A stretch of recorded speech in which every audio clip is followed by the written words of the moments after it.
So David Weaver and I were talking, and we got to discussing sharpening, as what we usually do.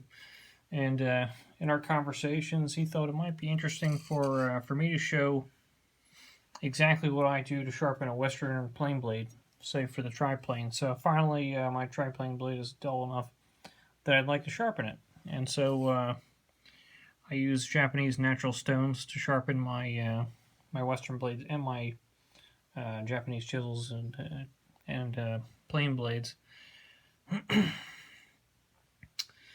But I figure you guys might not be familiar with all these different stones that I have on my bench, and so I'll go over them and what exactly I use them for when it comes to Western tools. So here we go. First, this is the blade. You can see the last about 2 inches of it are pretty flat, and I focus for the most part finger pressure on the last maybe half an inch right towards the blade, and you can see I have a pretty decent wear bevel on there. And so the first thing I'm going to be doing is getting rid of that wear bevel. But before we get started, I'll introduce you to the stones. This is an ikarashi on the end here. That's basically for curved tools, so I'll use it for the jack plane if I get a chip in the edge, that sort of thing. The next one is the Tsushima. That stone is something I would use for this particular Western blade. I can actually use that as pretty much a finish stone if I need to for the Western blade. I just got a new stone that's a little bit finer than the Tsushima, but a little bit coarser than my previous finish stones, and so I'll probably be finishing on this finish stone. This is what's called a medium finisher.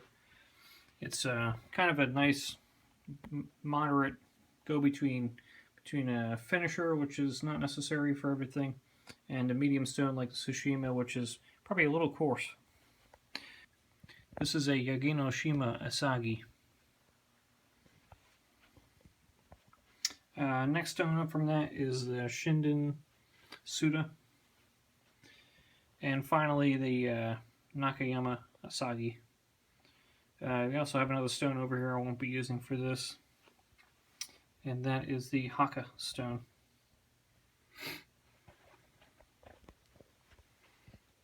Hopefully my pronunciations are good enough for the Japanophiles to make their way through this video.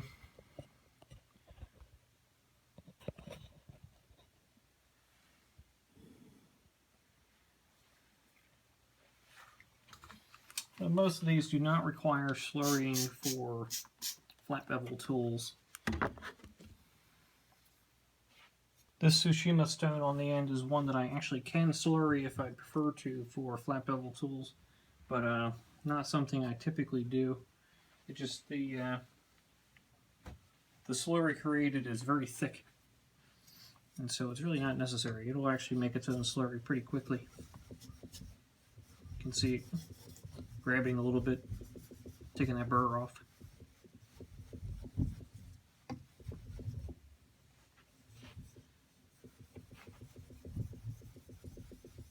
As soon as it builds a little bit of slurry, it's pretty nice to work with.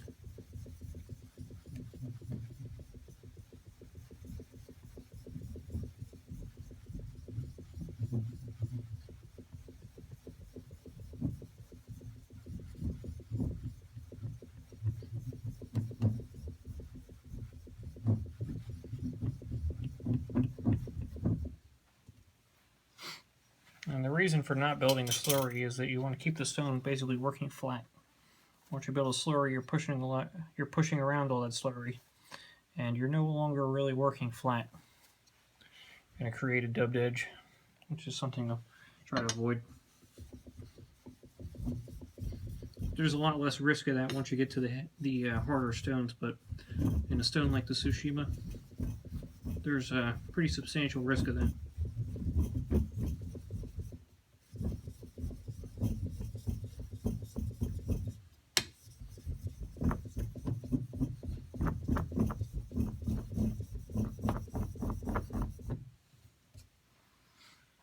This back is so flat that it chatters a little bit on the stone.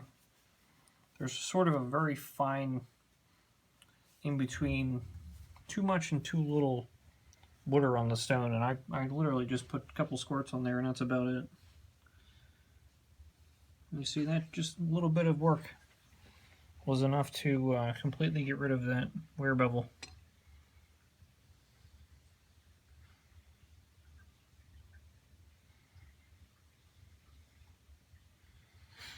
And we can move on to the news tune, the Yagenoshima Asagi. Asagi basically means a gray or blue-gray stone. This one I do slurry. This one a little bit of slurry to help the cutting action.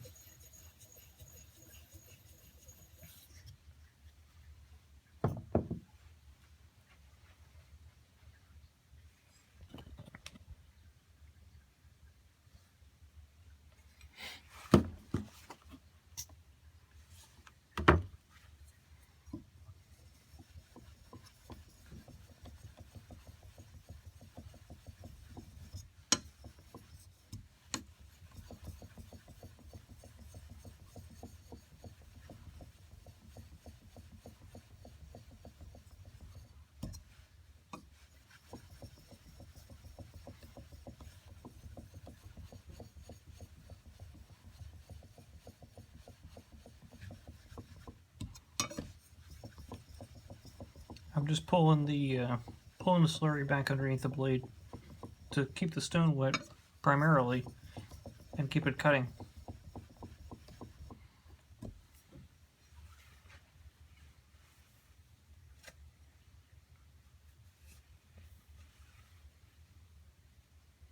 And then when I inspect the back, it's looking pretty nice.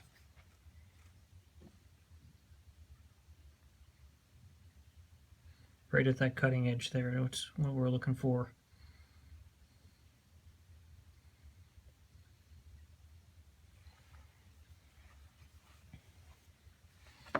Now I'm going to wipe this off real quick just to show you exactly what I have in mind.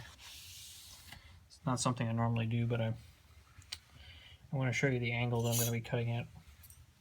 So I grind these bevels just by hand on a rough stone. And it's a fairly low angle. I think it's going to be probably around 20 degrees.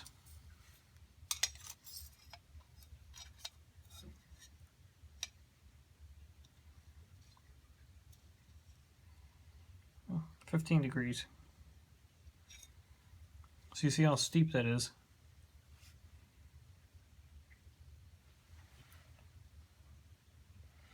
And so what I do is grind away a little micro bevel when I need to sort of reset myself and start over. And so if you figure this is about 30, I've set this to 30 degrees. And so my reference is right there. That's 30 degrees. So I'm going to try and maintain roughly 30 degrees. I like to have a little bit of camber in this edge. So it makes life a little easier in the work. For the most part, I'm working on panels, so a little camber is nice.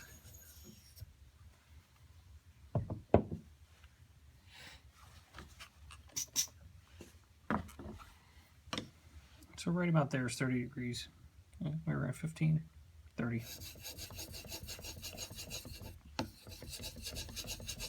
So I go off the edge on this side, go off the edge on that side,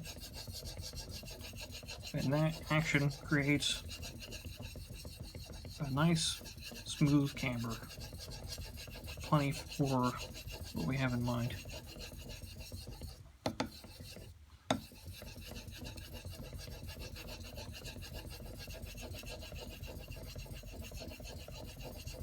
And I don't really need to work this that long, just until I know I've got a decent camber on there.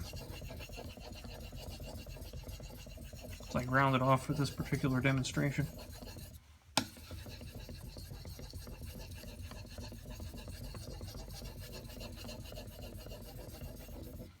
Now I can feel a decent edge. A little bit of a wire edge on there.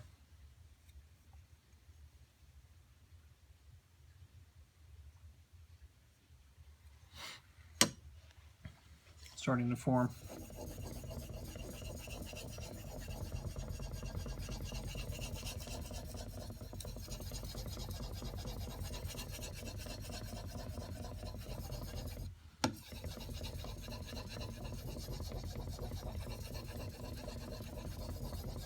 Keeping all my finger pressure right on the edge there. Keeping my wrist locked to maintain the angle for the most part.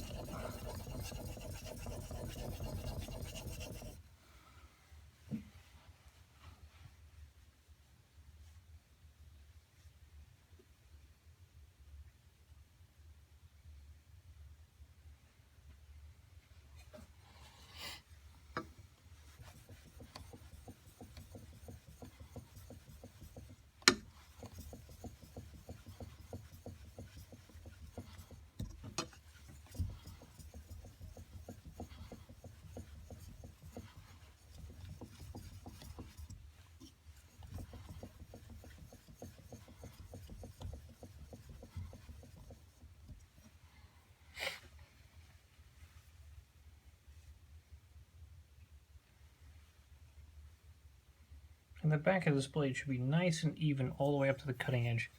It's absolutely critical.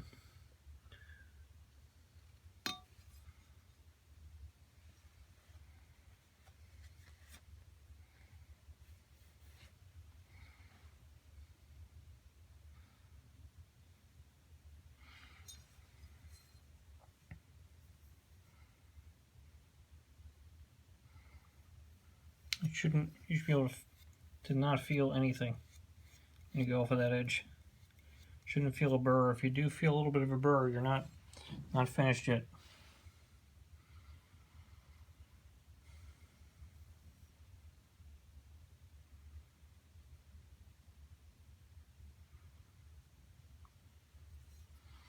If you'd like to see how much camber I worked into this at this point.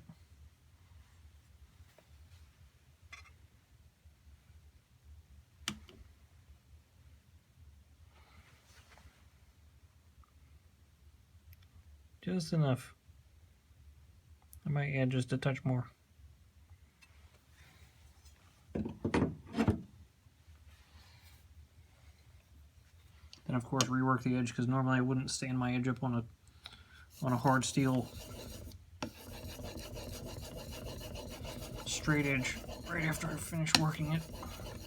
But for demonstration purposes, I don't mind making extra effort.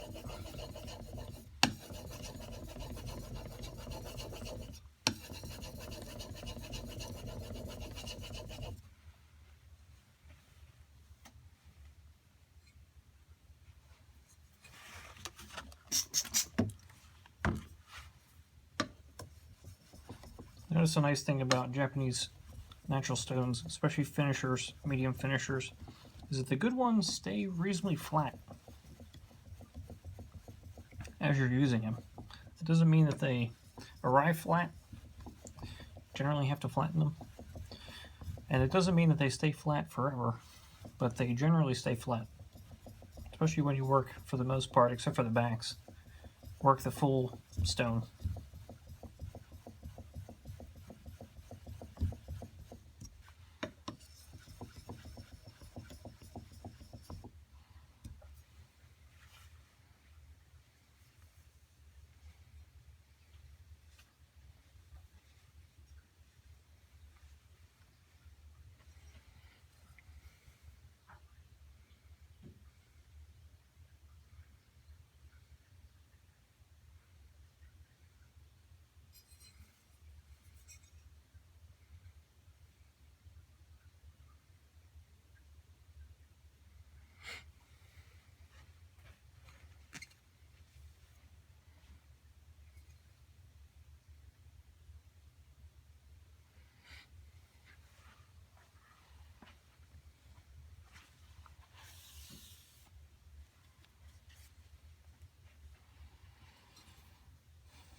And I can feel no wire on there.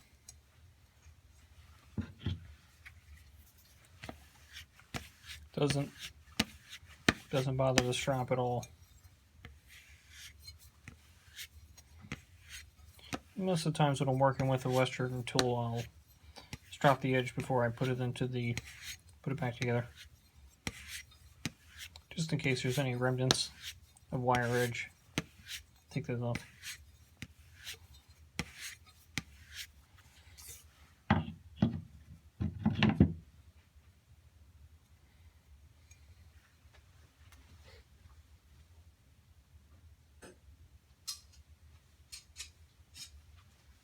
Next, I'll set my chip breaker.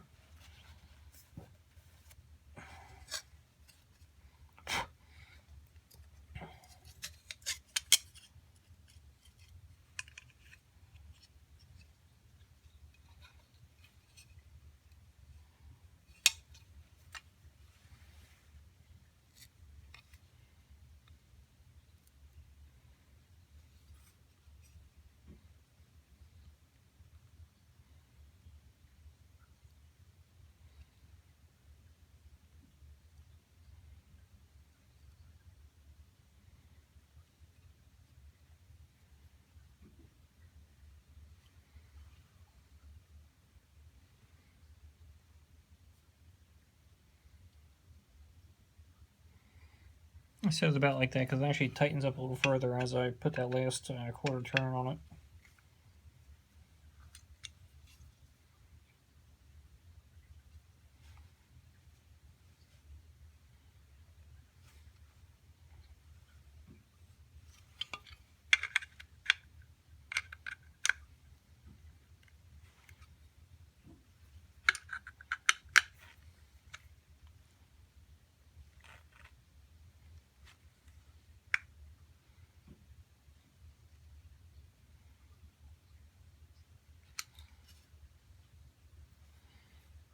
See, just a little bit of that edge.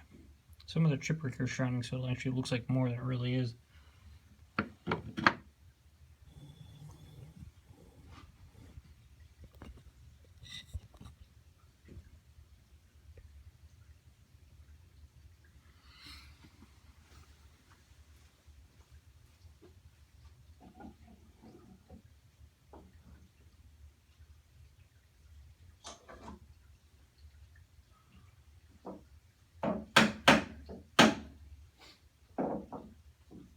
If you're not confident about your settings, just take a little strip of material. I have this little strip of maple. Run it over the blade. In the center, on the edges. Just to see if you're getting even cuts.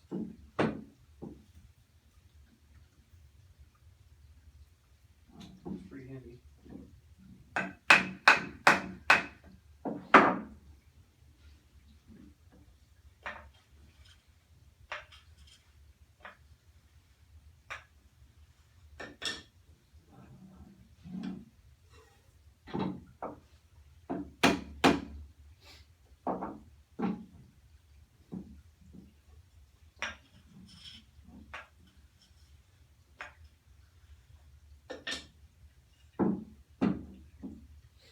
That's making contact, so what we'll do is just to demonstrate the edge.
there you have it.